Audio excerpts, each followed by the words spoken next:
দুর্বৃত্তদের ছুরিকাঘাতে খুলনা মহানগরীর ২১ নং ওয়ার্ড যুবদলের সাবেক সহসভাপতি মানিক হাওলাদার নিহত হয়েছেন। সোমবার বেলা 11:30টায় খুলনা মহানগরীর পুরাতন রেল স্টেশন রোড রেলওয়ে মসজিদের পেছনে মানিককে ছুরিকাঘাত করে দুর্বৃত্তরা। বিকেলে খুলনা মেডিকেল কলেজ হাসপাতালে তার মৃত্যু হয়। নিহত মানিক রেলওয়ে হাসপাতাল রোডের মনসুর হাওলাদারের ছেলে। এ ঘটনায় জড়িত সন্দেহে পুলিশ 2 জনকে আটক করেছে। হাসপাতাল ও এলাকাবাসী সূত্রে জানা যায়, সোমবার সকালে ওএমএস এর চাল বিতরণে লাইন দেওয়াকে কেন্দ্র করে এক নারীর সঙ্গে মানিকের তর্ক হয়। ওই তর্কের জের ধরে পরে মারামারি হয়। এ সময় কয়েকজন মানিককে ছুরি দিয়ে আঘাত করে। বুকের মাঝখানে এক জায়গায় এবং পেটের বাঁ পাশের সাইডে এক জায়গায় ছুরিকাঘাতে গুরুতর জখম হন তিনি।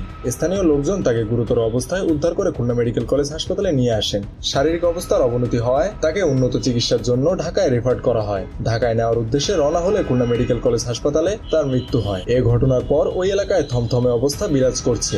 খুলনা মেট্রোপলিটন পুলিশের এডিসি মোহাম্মদ আহসান হাবিব বলেন, নগরীর পুরাতন রেলওয়ে রোড এলাকায় ২১ নং ওয়ার্ড যুবদলের সহসভাপতি মানিক হাওলাদারকে ছুরি দিয়ে আঘাত করে হত্যা করেছে দুর্বৃত্তরা। এ ঘটনায় জড়িত সন্দেহে 2 জনকে আটক করা হয়েছে।